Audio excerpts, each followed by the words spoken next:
Let me start with a few questions. Ms. Dezenski, you've described what happens when China targets a strategic industry with subsidies and overcapacity. If Congress fails to act now, where do you see the U.S. auto industry in the next 5 to 10 years? Well, I think we need to understand what the impact will be on the automotive ecosystem. So we've already lost control of some of the critical materials that go into components and parts. That would continue, and then it would move up the chain. We would begin to lose the parts suppliers, so the small and medium-sized entities.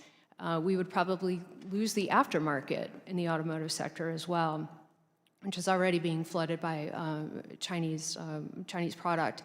And then we would need to look at the impact on related ecosystems. So it's not just about the automotive supply chains, it's about all the adjacent industries that use the same supply chains. So, where we might not see direct competition, if our tariffs are held up and our import restrictions are held, our companies will continue to weaken, and that will make them vulnerable, including to fire sale and the potential acquisition from foreign entities, which could include Chinese entities or others. So, it's really a process of degrading this ecosystem, and once we lose the core components, getting this back will take decades.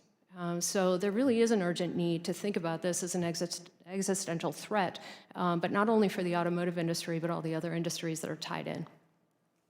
Well, I want to just follow up on that just a minute because, we've seen China displacing, steel, solar, shipbuilding, and so many other areas. What kinds of broader manufacturing capabilities would be threatened in America? I guess I'd be worried about companies like Boeing in the aerospace sector, major manufacturers of other types of transport equipment, other types of advanced manufacturing processes that benefit from some of the innovation that comes out of the automotive sector. Losing this, it's a little bit different than what's happened on solar and steel. It's more like what we're facing with shipbuilding, where we're really starting from scratch to try to rebuild something that we lost because of decades of decline. I think that's kind of where it's headed unless we can put some more forceful intervention in place. Thank you.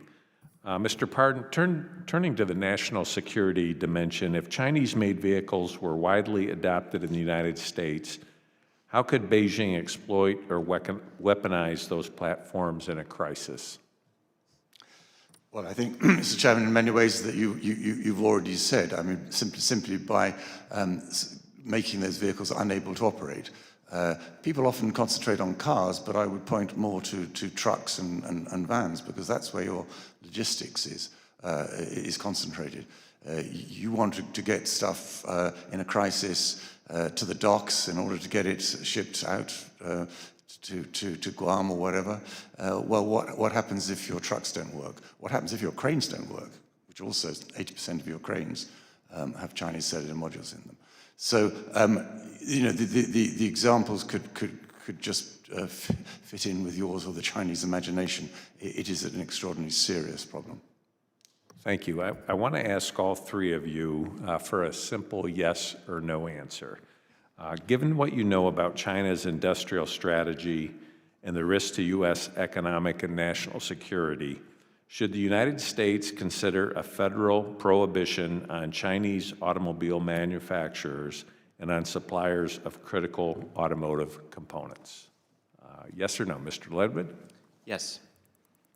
Yes, I think that's what the connected vehicle rule is aimed at, but it should be reinforced. Okay. Ms. Dezenski? Yes. Okay, thank you very much. I appreciate your insights, and I look forward to a further discussion of this. And with that, I'd like